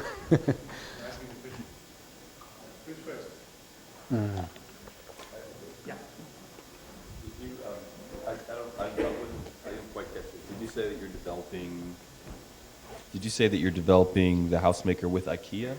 Yeah. Okay, what's their role in that process? What's IKEA's role in that? We did already more for IKEA. So this is not a hidden advertisement sequence today, but I used it 4 times, I think, the word, now looking back, which is stupid indeed. But in this case, yes, they want to open the Chinese market, honestly. They have their first attack. They see more than in other countries, an enormous demand of homemaking, and so suddenly, say, our ideological components was shared by their marketing instinct. They developed the Kitchen Maker. It's a very poor software. You know it pretty well. It's very easy. Everyone can do it. That's the good thing about it. And now, so with that base, yes, in this application, finds it like a scaled up. Of course, it's good to talk about what kind of technologies comes in. Only wood structure to make it easy, because that's what are the prefab elements. And there's a pricing issue which sorts out. There's a lot of subcontractors that participate in that manner. So, and there's an internal competition on that. What technique in the end is the most affordable and will lead to a mass production at that moment. Okay, that's how it is. What can we do as an architect in that? Facilitate hopefully a wider range with more designers, like the Kitchen Maker is done with more designers. The one concentrates on wood, the other one concentrates on plastic that are brought in, but everywhere standardized in 60 centimeters or 58.3 centimeters. So that's similar, that's the similarity in that way. But we have already we did already the research for the stacked IKEAs, which one is now under construction in Shanghai. So that you never can design an IKEA because they always will do it themselves. But yeah, you can support that with a certain kind of research. That's what we do in their operation. Other questions that want to reveal the hidden elements of this story, gossips, or yeah, just speak loudly. I will come close to you. Yeah, why did you call it the Y Factory? Because I mean, I'm looking at projects and a lot of it is why not. Right? Yeah. So, Well, the question mark was is of course the funny thing with the word Y factory that it almost that the university itself wants to call it. So it expands. So that's what I like about that word that came across. It has two components. It has a Y factor, the question mark factor that we always have to propose. It is, and we want to do that in a sequence. That's why it's a factoring. And so maybe it's a symbol of the discourse that I would like to raise today, how to imagine innovation, how to imagine also in one's lifetime a sequence which is not over-opportunistic and not stuck on the other hand, and is about deepening. Then say the sequence is not necessary. So the factory element is simulated, if not stimulated, in that environment. So yeah, it wants to produce. We see education as also a production house. We don't work on the bachelor's level. We concentrate on the master's and the PhD level on purpose, because I think that bachelor level it should be like a supermarket of possible knowledge, and that the master deserves research, and you have to study research. We do believe that in your master's times that you are going to shop around. You take half a year a lunatic in the ETH, you're going to study, and then you go to another lunatic in Colombia, and then pass by. That's what you participate therefore in his or her operation, and following a little bit like the medical schools, how you follow the heart clinics for a while. I think that's how we see that a master education should or could be partially, and that's what we try to advocate with this methodology. So that means also that which is a kind of taboo in certain in the American context, that PhD people should have studios and that they use studios for their research. Yeah, do people like that? It's not everybody. Some students want to be completely liberal, and they want to do their house for Michael Jackson, and that's it, which is fine. That's completely. But I hope that beside that a certain kind of depth by going and passing by lunatics is there a certain market for that also, and it helps to elaborate subjects and to make them rapidly as visible as possible. Because there's another tendency is that PhDs use 7 years to finish their element, if not longer. That's forbidden. That is too long, and you miss the point. Maybe not in theory of history, that I cannot talk about. I'm not a specialist on that zone, but in the production of patents, yeah. But in the production of patents, I think it's wiser to deepen and speeden up. A combination of the two, and that, yeah, and then you can earn money with it. That's all. If you have reached that, so that's in this. That maybe explains a little bit that word. Is that enough, or are there still question marks, of course, behind it? Any other questions? Yes, please. How do I describe the density calculator? The Green City calculator. The Green City calculator is trying to put all the calculations that we have now on the level of the building, to put that to relate that to the city, and the effort that the city is taking into account to behave green. So it wants simply to say it wants to compare the effort of making windows 30% of glass of every house, to compare it with the effort that the city is doing to innovate its transport system or its density quotient. With that, I do hope that we can then have a better tool on suburbanity, because it's still hard to beat suburbanity in that way. This leads to intriguing questions, like the differentiated tax system as it is now under discussion in Europe. If you live in New Hampshire, And then you have to pay extra for the tunnel. And you have to pay also for the opera house. That's currently not done. Most of these facilities are connected to the centers more than to the whole region in their payment system, in their tax system in Europe. I don't know the situation here, but I guess it's the same. So that's one of the operations. The city calculator makes that visible, makes it maybe then also politically more acceptable to discuss that, and to give it more common sense. I don't know if we reach that. In Europe, it's slightly easier to do, I guess, than here. But that's one of the side effects of it. And the last aspect, of course, is that we have, basically in Europe, a device which is concentrating, as I said before, on technical aspects and not on the social aspects. So it wants to calculate, what I say, simply the joules and or the watts, but not the misleading elements that are now so hidden in some of the calculators that we have at that moment. So it gives criticism. What can happen out of it? There are two ways: or it becomes a device, then I will be rich, and or the other ones innovate. What you see with Bream at the moment, they absorb already. Yeah, of course, they need the larger scale in their operation. LEED doesn't do it yet. So that's. That's how can you contribute as an architect to that process? And most of you hate it because you want only make beautiful buildings, but I think it's as well important because that you show in your buildings, that you manifest the things that are wrong, and then we have to say how we want to improve it. If I say A, I say my buildings get worse because I have this law that surrounds me, or my neighborhoods get worse, or I have to pay more, then I have to give an alternative. That's what it wants to say.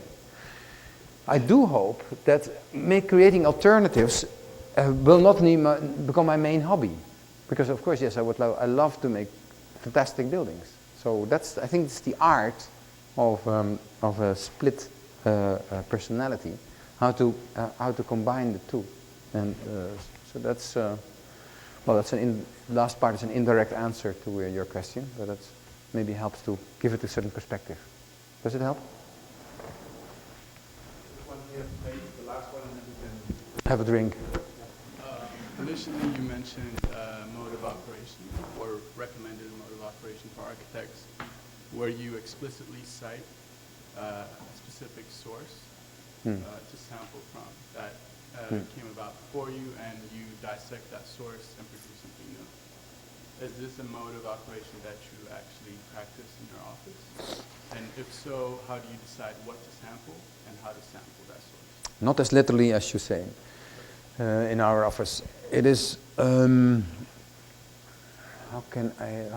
to imagine a competition that you have. So you look to your 4 competitors. One of them is Saha, other one is Rem, and the other one is Herzog and Numeron. Okay, what do you do at that moment? You make your own and proper analysis. You do a bet what the others are doing, and you distantiate or you improve. So you have the choice at the moment. You beat them on their own terrain. That's what we try to do in Chengdu in the opera, or you do complete your own trajectory. Both are valid and are to be judged. So here, in short, already you see an analysis of. It's not a literal answer to what you do, because I will do that later. But it's a way of dealing immediately with how you deal with your best chances for that direction. What happens a lot is that people, because if you do an anonymous presentation, even between 4 or 5, the juries think this is Mr. X and they get Mr. Y. Because the confusion is quite, when I'm in juries, I can see that also. Like, you don't know, so within the competitors, this is happening. They play with that element. The more intriguing part, but that's the marketing element. But on the other hand, the more intriguing element is when you intellectually want to add something in it. If you're smart in your oeuvre, then yeah, you have to acknowledge your ancestors. But you try to, so when does it happen? It occurs on different moments. We don't have a systematics for that. That's my second part of the answer to you. If in the Seleucia it happens that that Corbusier have done that before, then that came in the process. Not that we were obsessed by doing it in advance. But Rem did it, for instance, with his proposal in Berlin to make the Tower of Mies again, literally, which I think was very beautiful, that he proposed that. So there are many degrees of working with that operation. So the last part, my third answer on this is what we try to do, and I think you have maybe seen it on YouTube already, that we make mini movies with the Y Factory with students, so that's neutral, not in the office in a day, where we divide, where students pick an author, say Toyo Ito, and they look to the pavilion in the Serpentine. It was a bad spot. Could have been better on location X. The steelwork, the covering with his plates, stupid. Other kind of material. The composition of the lines could be more merged with, say, Daniel Liebeskind's multi-directional elements, so etc. You can start to suggest. I think that's wise in an educational environment to study how you could improve it in small or. So we make films out of that. I didn't show it tonight, but I think it's in the next exhibition next year we will show that in Rotterdam extensively, this operation. So we do that by Photoshop only, so because that's the tool, the ultimate tool for copying, and by one image make it clear and show any Photoshop action, give it a reference, make a library out of that to add up to the Photoshop system, and analyze then in the sequence you get a code. That's what it says. Because in Photoshop you have a sequence of actions. You can give it A, B, C, D, the number coding. So any reproduction, like in DNA, is then decoded. That's what we try to do now in this action, in the copy-paste exercise that has the films, has a Darwinistic and a coding, say Linnaeus-like coding system that we try to suggest. So that's a mini research. I mean, yeah, it takes 2.5 years to do it, basically. You need 2 PhD guys and about 40 students to make that visible and to suggest then. And of course, I'm curious what Kenneth will say about the systematics and what an historian will say about such a Linnaeus-like proposal of, and they're based in the way the actions we did in KM3 is a certain kind of composition, a certain kind of list of how to act. Well, that maybe we can see later in this copy-paste action. So 3 answers to your question. Not completely what you want, because you want to that we reveal how we do it in the office. I will not tell that. And but I describe a bit the surrounding. Okay. Okay, guys, thank you very much.